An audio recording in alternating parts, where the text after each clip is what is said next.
can be kids, adults, even grandparents. It's a treat that we love to buy, especially in summer. And it's a comfort food that we eat it after our dinner and the fun snacks at parties. But in US alone, it's a multi-billion dollar industries. Okay, there are many flavors, shops, brands. Okay, and you think this is one of the easiest business that you can easily make a money in. I mean, who doesn't love to stab? Who doesn't want ice cream? Okay, but I'm in diet mode, so I can't eat ice cream. Okay, and that's irritating for me. I love ice cream, but okay, so there are ton of ice cream brands which is available. Okay, so let's do the case study, and this video is divided into part 1 and part 2. You think that in this world that ice cream is the best way to the ice cream business is the best way to make money, but I'm giving you a reality. Ice cream is the one of the hardest thing if you want to make a money on, and everything in this world is very hard, but you need to stick consistent to it, and you don't need to give up on it. Okay, so but everyone think ice cream is a multi-billion dollar industry in USA. We can easily make money on it. No, it's wrong. It's totally wrong. You need to have to do a research. So if you're trying to open a ice cream industry in the USA, especially if you want to do a research, this video is definitely it's gonna be good for you.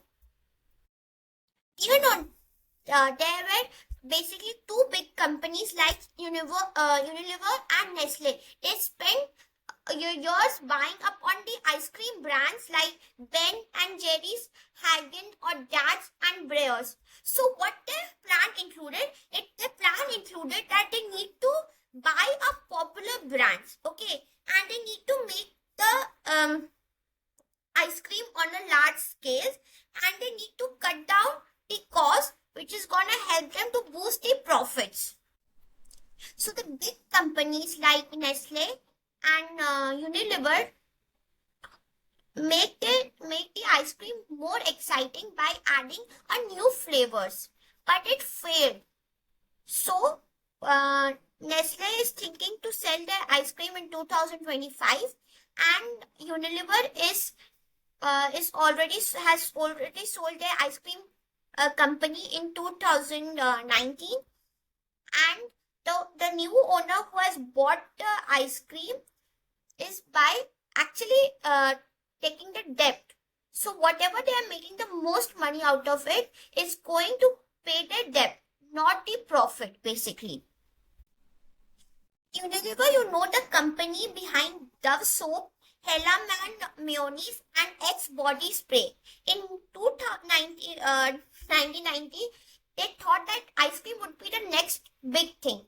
But they went on shopping spree and bought Popsicle, Breyers and Ben Jerry's, and they bought 1-2 flavors also. So their plan was simple. Number 1 is they are gonna buy the big brand ice cream. Second, they are gonna basically share the same truck, same transportation factories and the same ads. Third most important thing was that they are gonna save money and make more profit. But the reality actually hit different. So, but in reality, what happened that it is very difficult to transport the ice cream because it melts very easily, and it requires the cold storage facilities and freezer facilities. Third most important thing is that the supermarket owners push the price down, so they make a tiny profit out of it. Unilever kept trying new ideas. They pushed premium brands like Magnum. They bought Talenti, the fancy brand, and they even launched dairy-free options to follow food trends. But no matter what, the money wasn't great.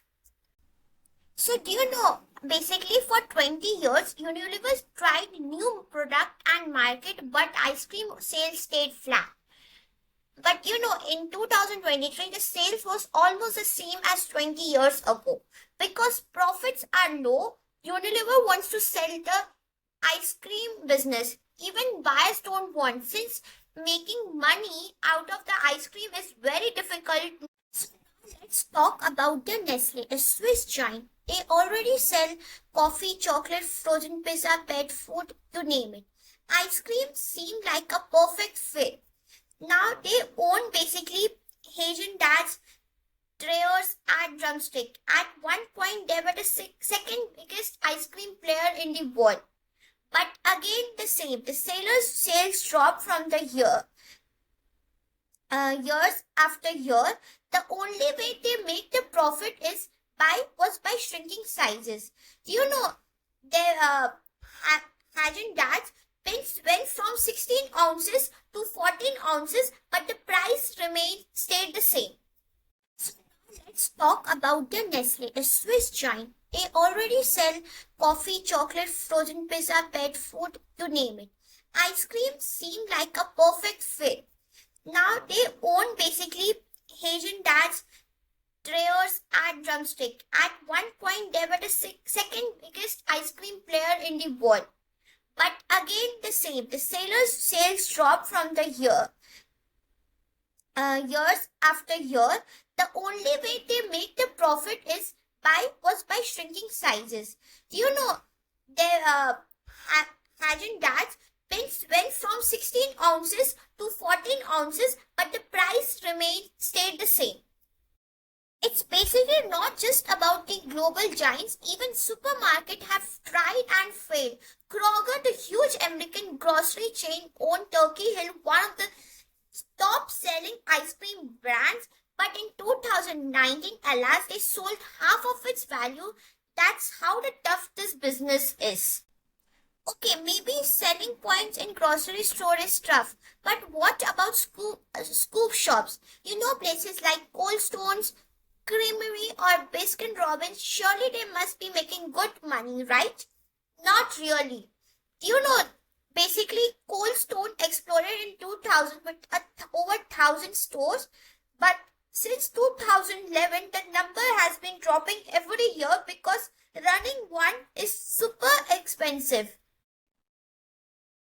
On average, a Cold Stone makes about $531,000 a year. Sounds good, right? But here is the catch. The cost to open one is around $584,000. So you spend more to open it than you make a year. Great deal. Baskin Robbins is still around, but they also have fewer stores than they did have 10 years ago. They only survive because they share space with Dunkin' Donuts. The biggest company in the world, Unilever, Nestle, Kroger's, all try to make ice cream big business. They had made money, factories, and global, yet they all struggled or gave up. So why? Even scoop shops like Cold Stone and Baskin Robbins are shrinking. So why are new boutique brands like Jenny or Salt stop popping up everywhere? Why are investors still betting billions of dollars on ice cream startups? How these small players believe they succeed when the giants fail? To answer that, we need to leave the corporate world and hit the street, because in New York, a few independent ice cream owners have found their own formula for success, and that's what we will explore in part 2. So if you want a part 2, please make sure you in comment box, make sure you do it